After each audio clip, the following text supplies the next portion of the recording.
Abu Zar G'iforiy roziyallohu aytdilarki, payg'ambar alayhisolatu vassalomning menga qilgan keyingi nasihatlari la havla va la quvvata illa billah kalimasini ko'p aytmog'im dedilar. La havla va la quvvata illa billah kalimasi yerda o'tiring, hammamiz bilamiz. Bilmagan odam o'sha yerda o'zi yodlab olsa bo'ladi.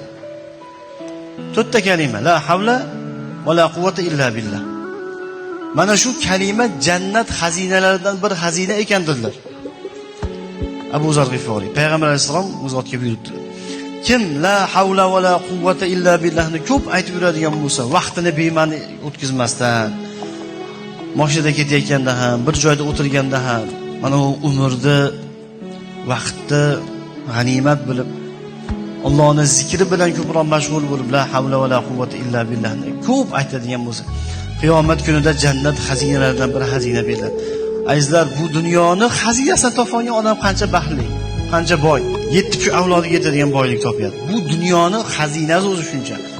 Oxiratda jannatning xazinalari qancha ekan? Bu oxirat xazinalariga egador bo'lish uchun nima kerak? Zikr kerak ekan. Allohning ibodati kerak ekan.